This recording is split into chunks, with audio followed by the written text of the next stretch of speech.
from the audience as well. I'm sort of going to alternate, one from the board, one from you, as you've had time to ruminate and reflect over lunch. Before we kick off, I'd just like to introduce each of the panel members. Obviously, James Barry, you may well have met with over the course of the day. James is CEO of Bristol Credit Union.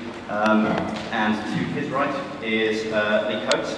As you know, Lee is an associate of the Chartered Insurance Institute, the International Accreditation for Financial Planners.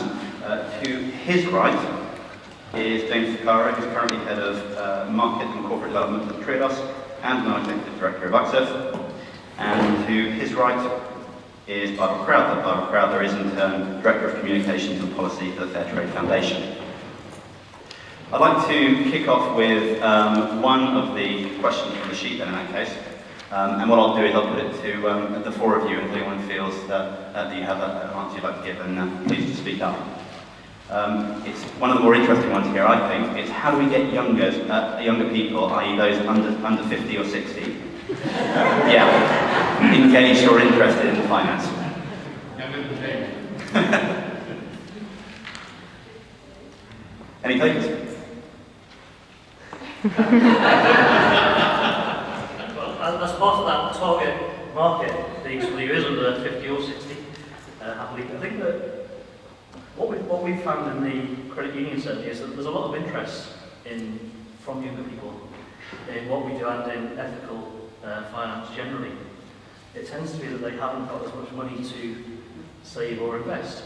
Certainly students, we found, are very, very interested in what their money does.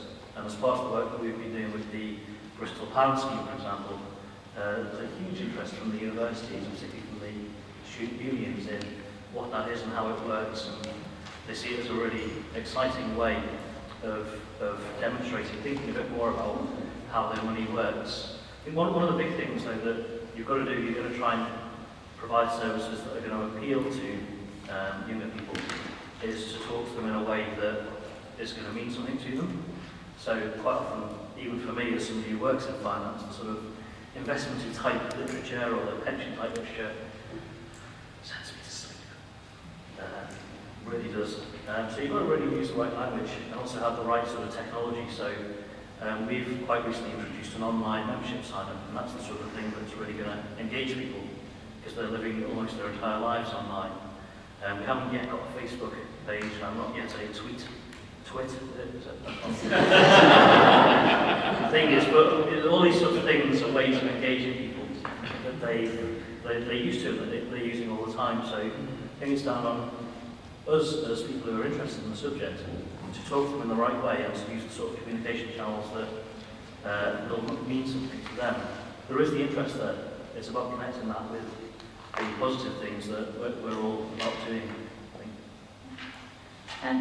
I was going to say, we don't seem to have too much problem actually, and I always think that if you want to get young people involved in things, get other young people to ask them, because I think, and I used to be a youth worker, and that, for me, it was stuff that comes from adults to young people is less powerful than stuff that comes. So amongst young people, there are individuals who care as passionately about those things, and if we can create opportunities for those young people to use their power with their peers, that can be the most powerful thing of all. In fact, Fairtrade Schools is the fastest growing part of the Fairtrade movement at the moment.